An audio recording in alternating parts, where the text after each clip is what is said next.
everyone, it's Laura, and I'm here today to review The Wishing Game. Now, this is a book that I just read. I've seen it on other booktubers who have read it, and it intrigued me. I did like it.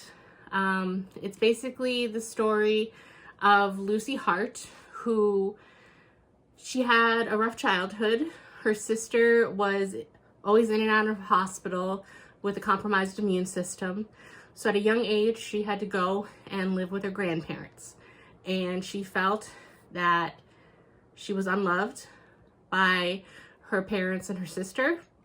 And so she escaped into the world of a children's book by the author Jack Masterson. Okay. Just wanted to make sure I got the name right.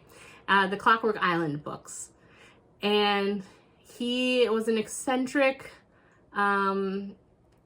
author, and he lives on his own private island off the coast of Maine, and he's turned that island into Clockwork Island. And the children in the books, it was kind of a spooky mystery, proving how brave they are type thing.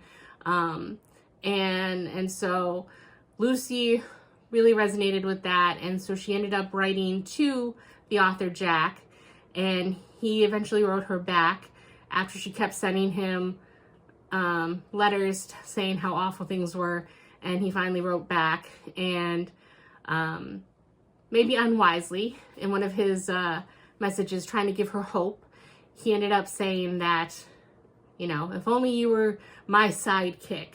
So what did she do? She lived in Maine. She ran away to the island and showed up at his front door saying, I'm here to be your sidekick. Turns out she wasn't the only child who's done this. So fast forward to the present when Lucy is 26, I believe, and she's a teacher's aide to kindergartners, I believe, in California. So she tells of her time when she was at the island. Obviously, they got the police involved to return her to her family, so she didn't get to stay there. But she's 26, and in the current timeline, Jack Masterson has not written a book in 6 years. Suddenly, on his website, he posts that he has written a new Clockwork Island book, and there's only one physical copy, and there's going to be a competition for that one physical copy. But it's not a free-for-all, it's by invitation only. Sort of like Willy Wonka, Charlie and the Chocolate Factory. But instead of, you know, anybody possibly getting a golden ticket, only certain people got it. And it was the children who ran away to the island when they were kids.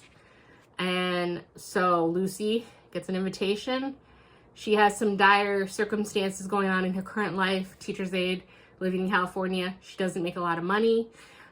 There's a kid that she wants to adopt, but she can't even foster to adopt based on her current financial and living situation.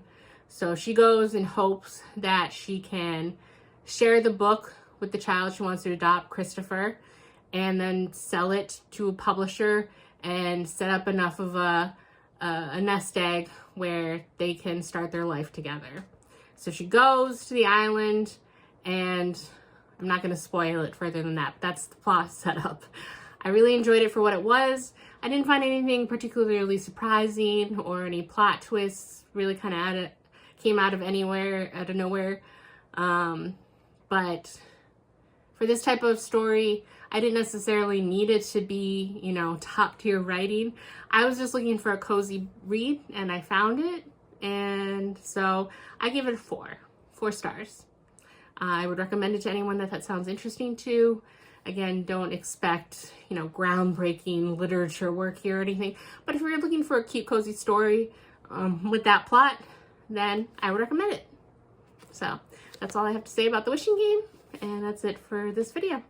I will see you next time. Bye.